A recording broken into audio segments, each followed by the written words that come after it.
4 ቀን ሆስፒታል 1 ቀን ስራ ነበር ሞነ ስራ ሰርቼ ግማሹን ቀን ሆስፒታል ነበር ሄደው በአንድ ቀን በተለይ በቃ ተማርሬ ቶታሊ ሁሉን ነገር ትጬ ወደ ሀገሬ ለሄድ የተነሳሁባቸው ቀናቶች ነበሩ።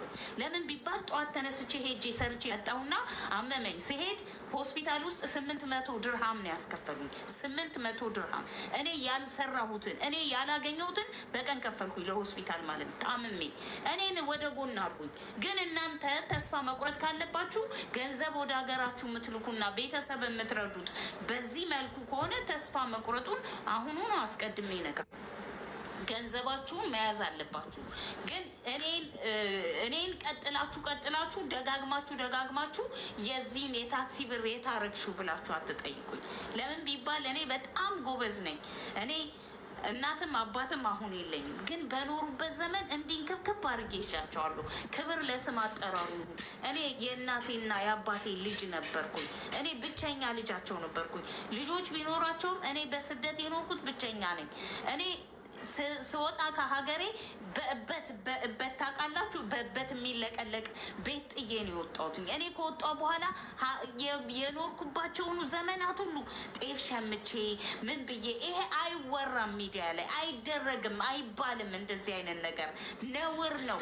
ለእናታችሁ ለአባታችሁ የምታደርጉትን ነገር አምጥታችሁ ለእህት ለወንድሞቻችሁ የምታደርጉትን አትቆጥሩትም። ዛሬ ላይ ግን እኔ ራሴ የገባኝ አንድ ነገር አለ። ምናልባት ያኔ የሚያነቃኝ ሰው እንደኔ የሚናገር ሰው እዚህ ሚዲያ ላይ ባገኝ እና ታይ ቢለኝ ኖሮ አቁሜ ገንዘቡን ይዤው ዛሬ እኔም ባለ ሀብቶን ነበረ። ምናልባት ሆቴል ይኖረኝ ነበር። ምናልባት ሀገሬ ላይ የራሴ የሆነ መኪና ይኖረኝ ነበረ። አንድ አይደለም 2 መኪና ሊኖረኝ ይችል ነበረ። እኔ መንዝሊ ምልክ ሰው ነበርኩኝ። መንዝሊ ምልክ ሴት ነበርኩኝ። እኔ ቤተሰቦቼ በደንብ አርጌ ነው የረዳኋቸው በሚገባ ማለት ነው። ዛሬ ላይ መውደቄን አትመ መልከቱ ግን አሁንም ደጋግሜ ለእናንተ የምነግረው ዛሬ የምትልኩት ገንዘብ ቶታሊ በሚባል ደረጃ ወላ እነሱን አይጠቅማቸው፣ ወላ እናንተን አይጠቅማችሁ፣ ወላ ላይፋችሁ አይቀየር። እንደዚሁ እከካም እንደሆናችሁ ነው የምዘልቁት። ቀድመን ደግመን በየቤቱ ይነገራችኋል። በየቤቱ ልጆች አሉን ትላላችሁ። ለልጆቻችሁ 500 ድራም በቂ ነው። አንቺ 1000 ድራም ከሆነ ደሞዝሽ 500 ለልጅሽ 500 ለራስሽ። ኢትዮጵያ ውስጥ አካውንት ካለሽ እሰየው፣ በየወሩ መላክ። አሁን በጣም ብዙ አይነት ኦፖርቹኒቲ ያላችሁ አሁኖቹ ኤምባሲ ሁሉ ድረስ መጥተው በቁጠባ የምትገዙ ኮንዶሚኒየም ምናምን ተብላችኋል። እኔ ዛሬ ላይ ስልክ እንኳን የሚረባ ስልክ የለኝም። አይገርማችሁም? እንደ ሞተር ምናምን እየጮህባችሁ አይደል እንዴ እኔ ላይቭ ላይ የምገባው? እኔ በነገሮቼ ወደኋላ የቀረሁ ነኝ። እኔ እኮ ትልቅ ሰው ነኝ እናንተ እና እኔ እኮ ትልቅ ሴት ነኝ። ምን ችግር አለው? እናንተ ወጣቶች አይደላችሁ? ሲቀጥል እናንተ ጤነኞች አይደላችሁ? እኔ እኮ ሞትን በየቀኑ ነው የማመልጠው። ከሞት መንጋጋ በየቀኑ ነው የማመልጠው። መጥቼ እዚህ ጋር ብቻ እንደዚህ ቀጥ ብዬ ስለምታዩኝ ስለማወራው ቀጥ ብዬ ስራመድ ስለምታዩኝ ነው። ግን እግዚአብሔር ያያል ከላይ፣ ፈጣሪ ግን ያያል። የእናንተ ፈጣሪያችሁ ያየኛል። እኔን በዋሻችሁ አንድ ቀን በእድሜ ላይ እንዲጨምርልኝ አልፈልግም። ለምን ብዬ ነው መዋሸው? ለምን ብዬ ነው ሀሰትስ የምናገረው? እኔ በህይወቴ ያለፉትን ነገር እኔ በኦክሲጅን ተንፍሼ የኖርኩ ሰው ነኝ። በኦክሲጅን ከውጭ በሚሰጠኝ ኦክሲጅን የኖርኩ ሰው ነኝ። እናንተ ምን የምታውቁት ነገር አለና ነው እዚህ ጋር መታችሁ እኔን ጃጅ ለማድረግ የምትሞክሩት? እግዚአብሔርን ነው የምላችሁ። ምናልባት እኔ የተቀመጥኩበት ቦታ ላለመቀመጥ ጸልዩ።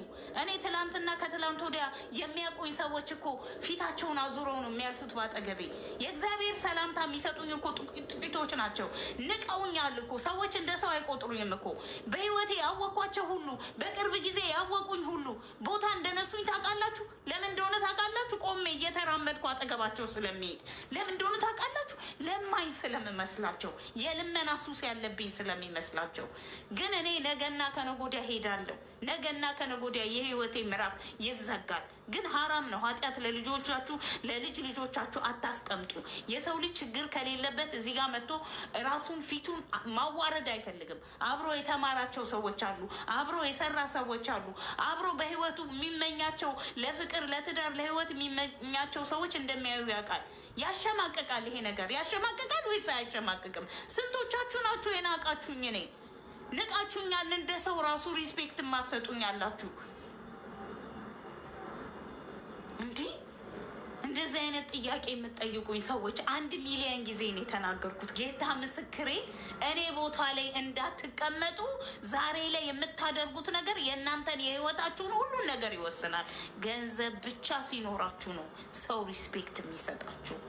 የእናንተ ቃል፣ የእናንተ ንግግር፣ የእናንተ ደራሲነት፣ የእናንተ ባለመጽሐፍነት፣ የእናንተ የፊልም ደራሲነት፣ የእናንተ የተደራረበ ታሪክ ለነሱ ደንታ አይሰጣቸውም። ይዘህ ብር ተገኝ ብቻ። የዛኔ ግን የማያሸረግድልህ፣ የማያረገርግልህ፣ የማያለቀልቅልህ የለም። ይሄ በቃ አየ ነው። አይኔን እንደዚህ ከፍቻ አየሁትኝ በደንብ አድርጌ። በሰሞኑ በታናናሾቼ ተሰደብኩኝ። በታናናሾቼ ብቻ ሳይሆን እግዚአብሔር ቢፈቅድና እድሉን ቢሰጠኝ በወልድ የማደርሳቸው ልጆች ከፍ ዝቅ አድርገው ሰደቡኝ፣ አዋረዱኝ። እኔ ምንም ማለት ነው እነዚህ ጊዜያቶች ያልፋሉ አልኩኝ። ለምን? ለአንድ ሰሞን ነው ጉድ፣ አንድ ሰሞን ነው አይደል እንዴ? አሁንም ስንቶቻችሁ እንዴ አሁን እዚህ ጋር መጣህ። አሁን አንድ የጠየቅሽ ልጅ እስቲ ለራስሽ ቀን እንዲ አንድ ብለሽ ይችን ቀን አንድ ብለሽ መዝግቢያት እና በህይወትሽ ውስጥ ለውጥ ማምጣትን ምችው እንዴት ነው ብለሽ ቢያንስ እኔ ልንገራችሁ፣ ህይወቴን የማጠፋባቸው ሚሊየን ሪዘኖችን አልፌያለሁ አይደል እንዴ? ሚሊየን ሪዝኖችን አልፌያለሁ። ለምን እንደሆነ ታውቃላችሁ? ህይወት በጣም ጣፋጭ ናት፣ ነገር ግን መራራ ነገሮችን እንድታሳልፍ ታስገድድሃለች። እነዚህ መራራ ነገሮች በህይወት ከሌሉ ደግሞ የህይወትን ጣዕም አታውቃትም። ቶታሊ ምን እንደምትል ህይወትን ልንገርም። ሚሊዮነር እንደዚህ ምንድን ነው የንጉስ ዘር ሆነ በደንገጡር ብትኖር የህይወት ጣም ምንም ቴስቱ አይታወቅም። በፈተና ውስጥ ስታልፍ ነው የህይወትን ቴስት የምታውቀው። ትላንትናና ከትላንት ወዲያ ምንም ነገር ባልተፈጠረበት ሜዳ ላይ ራሳቸውን ያጠፉ ወጣቶች አሉ። ገና በ10 ቤት እያሉ ገና ሀያ ቤት ሳይገቡ እኔ እስከ 25-26 ድረስ ነበረ ኖርማል የነበረውን ህይወቴን የመራሁት። ከዛ በኋላ እንዳለ ጠቅላላ ከዛ በፊት በነገራችን ላይ እኔ ምሳ፣ ቁርስ፣ እራት የሚባለውን ነገር ሳላቅ ያደርኩባቸው ጊዜያቶች አሉ። ምን ይመስላችኋል እናንተ? በዚህ ተጉዛችሁ ከሆነ እስቲ ንገሩኝ። አዎ በሉ እንደኔ። ከዕለታት አንድ ቀን ምን አደረግኩ መሰላችሁ? ይሄንን መቼም እንደምትፖስቱት እርግጠኛ ነኝ። ህፃን ነኝ፣ በጣም ትንሽዬ ልጅ ነኝ። ምናልባት አላውቀውም እድሜን በትክክል ግን በሰባዎቹ ዘመን ላይ ነው እንትን እየነበርኩትኝ። 77 ድርቅ ነበር ታውቃላችሁ። በዛ ጊዜ እኔ ሜቢ የተወለድኩበት ዘመን ስለሆነ በቃ እንዳለ የችግርና የችጋር ዘመን ብቻ ነበር ኢትዮጵያ ውስጥ። ዜና የለንም፣ ሬዲዮ ቴሌቪዥን ቴሌቪዥን ምኞቴ ራሱ ይገርማል። ጎረቤትም አልነበረም ቴሌቪዥን፣ ራዲዮ ግን አልነበረንም ቶታሊ። እና ቤታችን ውስጥ ግን ድርቅ ነበረ። ድርቅ በቃ በጣም ከፍተኛ የሚባል ረሃብ ነበረ። እና እኔ ቁርስ፣ ምሳ፣ እራት ሳልበላ ያመሻውባቸውን ጊዜያቶች አውቃለሁ። ሰዎች የማያውቁትን ቅጠል ቀቅለን የበላንበትን ጊዜያቶች አውቃቸዋለሁ። የሚገርማችሁ ነገር እንደዚህ ስለኖርን ይሁን ምክንያቱ አይታወቀኝም። 3 እህቶች አሉኝ። በጣም በፍቅር ነው የምንዋደደው። ሶሪ ከኔ ጋር 2 ነን፣ 3 ነን። ከኔ ጋር 3 ነን። ታብታብ አድርጉ። እንትናችሁ ይቅር፣ ውስጥ ሳይሆን ሀገሩ ላይ ነው። አዎ ቤታችሁ ውስጥ ሳይሆን ሀገሪቷ ላይ ረሃብ ነበረ። በተለይ ወደ ትግራይ ክልል ሞር ነበረ። ስለነበርኩበት በደንብ አድርጌ ስነግራችሁ አዲስ አበባ ላይ ነው ያለሁት። ግን ገብርኤልን ዳቦ አጥቼ ተርቤያለሁ። እኔ መሬት ላይ የወደቀ ዳቦ አንስቼ በልቻለሁ። ገብርኤልን እንደው በጣም ረሃብ ስላስቸገረኝ ብቻ ምን እንደሚል እንኳን የማላውቀውን ጫት መንገድ ላይ ወድቆ አግኝቼ አንስቼ መብላቴን አስታውሳለሁ። በልቼ ውጭዋለሁ። ምን አውቃለሁ ምን አይነት ስሜት እንደሰጠኝ ግን አልነግራችሁም። ምክንያቱም ትዝ ስለማይለኝ እውነቴን ጌታ ምስክሬን ያለፍኩባቸው መንገዶች አሉ። ትምህርት ቤት በምማርበት ሰዓት ደግሞ ቆሎ እሸጥ ነበረ። እነዚህ ሁሉ ነገሮች ትርኪ ምርኪዎች ናቸው ለእናንተ። ለምን ላይፍ ብዙ ጊዜ በፈተና የተሞላ ነው። ሁላችሁም ከገጠር በተለይ ከገጠሪቷ ኢትዮጵያ የምትወጡ ሰዎች ከኔ በላይ ብዙ ፈተና እንዳያቸው አውቃለሁ። እናንተ ጋር ግን የማይኖረው ችግር አንድና አንድ አትራቡ። ምክንያቱም የገበሬ ልጆች ናችሁ። ጤፍ ባይኖር ባቄላ ይኖራል፣ ባቄላ ባይኖር ገብስ ይኖራል፣ ገብስ ባይኖር ስንዴ ይኖራል። እኛ ጋር ግን ምንም ነው ያልነበረው፣ ምንም ነበረ ያልነበረው። እኔ ተናግሬያለሁ ከዚህ በፊት እና አረብ ሀገር ለመጀመሪያ ጊዜ ስወጣ የመጀመሪያው በሽታዬ የነበረው የማህፀን ፕሮብሌም ነበረ። ምንድን ነው ያመኛል። ስሄድ ሐኪም ቤት ከመጠን ያለፈ ደም ይፈሰኛል እና ያው አስወጣችኋለሁ የምትሳደቡ ሰዎች፣ ኤክስትራ ኤክሰስ የሆነ ምናልባት ከርዕሴ ውጭ የሆኑ ነገሮች የምትጽፉ ሰዎችን አስወጣችኋለሁ ከይቅርታ ጋር። እኔ ከቆሻሻ ላይ አንስቼ በልቻለሁ። አዎ እንደዛ ነው የኖር ነው። እኛ ሰዎች አይገባቸውም። ዛሬ እዚህ ጋር መጥተው ሰውን ጃጅ ማድረግ ነው የሚፈልጉት እንጂ አያውቁትም። እኔ የተወለድኩት መሬት ላይ ነበረ። ማነሽ ነው ማነክ ነው አይዶን ነው ብቻ ያው ሚውት አድርጌ ልጨርሳችሁ ነው። እኔ እንትንም ስለሌለኝ ግን አሸንፍ ያለው ምናልባት ብቀር ኖሮ ይቆጨኝ ነበረ። እኔ ህይወትን አሸንፊያታለሁ። ህይወት አላሸነፈችኝም። ዛሬ ተራ ሰው ሰደበኝ አልሰደበኝ አይ ዶን ኬር። እውነቱን ስነግራችሁ እግዚአብሔር ብቻ የውስጤን የሚያይ እሱ ለእኔ ምስክር ነው። እሺ ፈጣሪ ለእኔ ምስክሬ ነው። ለእኔ ምስክሬ እግዚአብሔር ብቻ ነው። እናንተ አይደላችሁም። እናንተ ጋር ፊልተር ተጠቀሚ። ለምን ብዬ ነው ፊልተር የምጠቀመው? አልገባኝም። ቆንጆ ሆኜ እንድታዩን እንዳምርላችሁ አልፈልግም። ጌጤ ማለት ይቺ ናት። ጠጋ ልበልላችሁ በደንብ እንድታዩን። እዩ ጃጅ ስደቡኝ። እንዲነሽ ጎራዳነሽ፣ ቆልማማነሽ፣ ጠማማነሽ ብላችሁ ስደቡኝ። እኔ ይሄ ነኝ።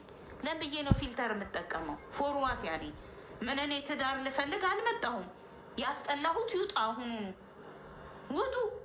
እኔ ካስጠላኋችሁ ውጡ። ማርያምን ፊልተር ግን አልጠቀምም። ፎርዋት ያኔ ለን ብዬ ነው የማደርገው።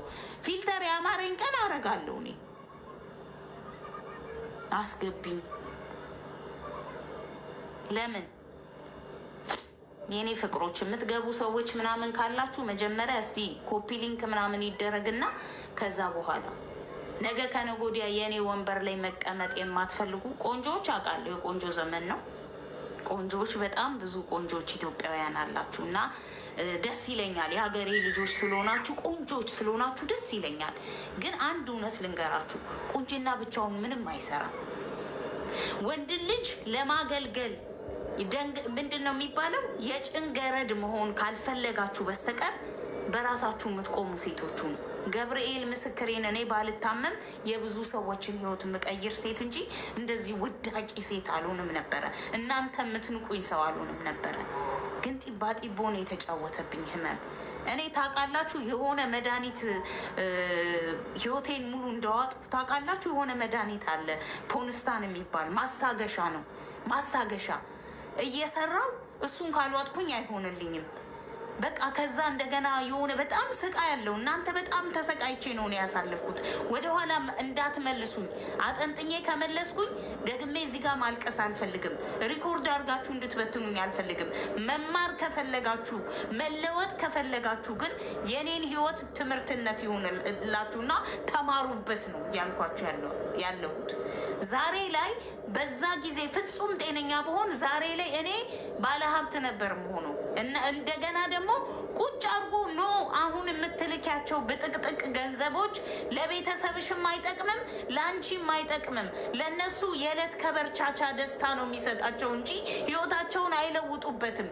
ለአንቺም የደቂቃ የነፍስ ሀሴት ይሰጥሻል። እንደዚህ ስላረግሽላቸው ደስ ይልሻል እንጂ ህይወታቸውን አይለውጥም። የላብሽን ውጤት አታዩም። ታይ ጌጤ የሚለኝ ባገኝ በዛ ዘመን አደርገው ነበረ፣ አቆም ነበረ።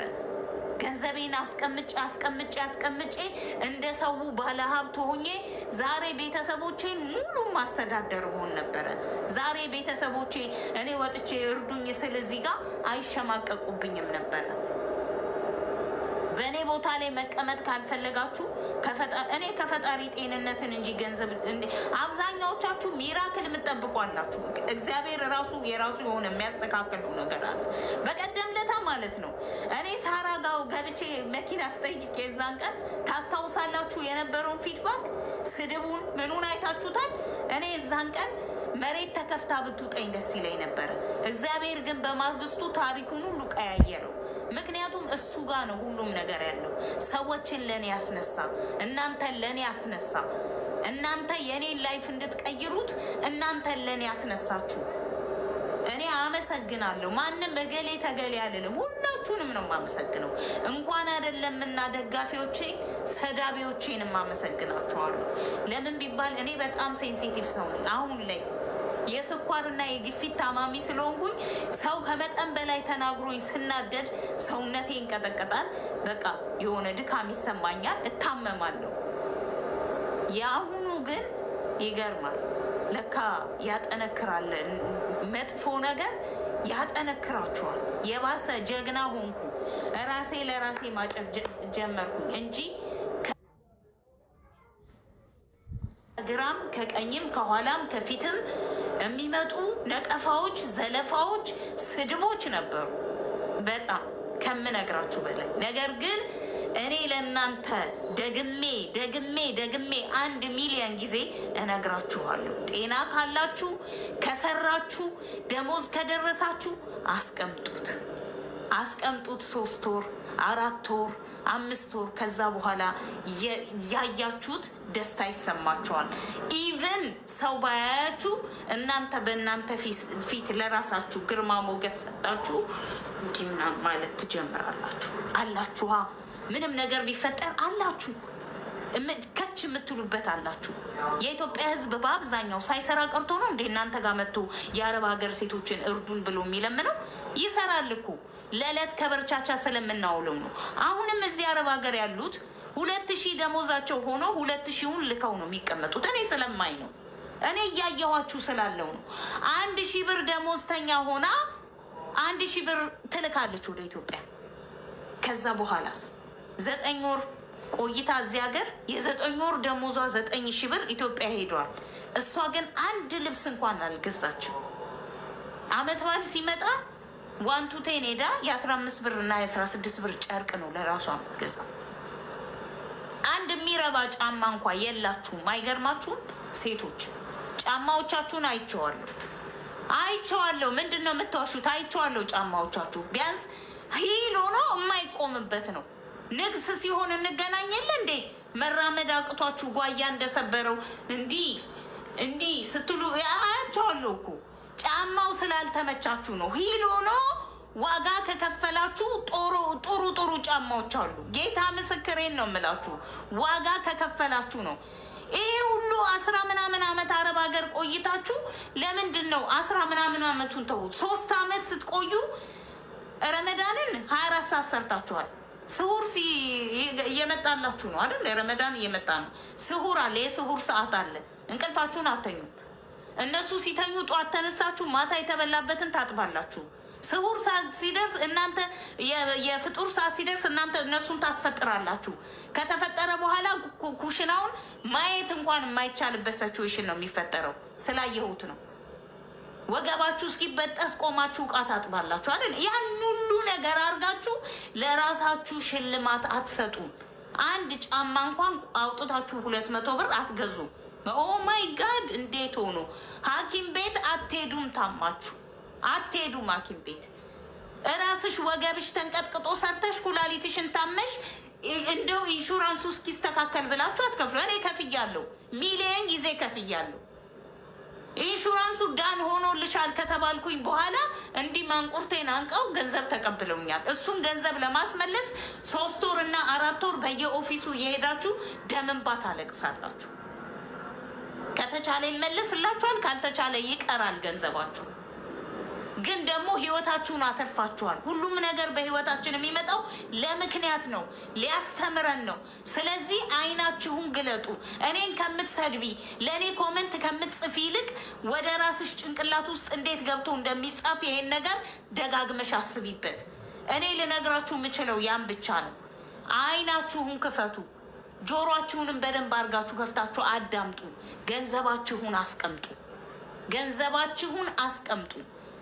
አንቱታ እንኳን ቀርቷል ዘንድሮ ከሌላችሁ በስተቀር በታናናሾቻችሁ ትናቃላችሁ። ሰው ፊት ስትቀርቡ ትናቃላችሁ፣ ትሰደባላችሁ፣ ትንጓጠጣላችሁ። ስንቱ ነው እኔ ላይ የተልፋብኝ? ስንቱ እንሆኝ እኔ እንሆኝ ምንም ነገር የሚለጠፍብኝ ነገር የለም። ወገባችሁን አስራችሁ ስደውኝ። በነገራችን ላይ ላደረጉልኝ ሁሉንም አመስግኛለሁ።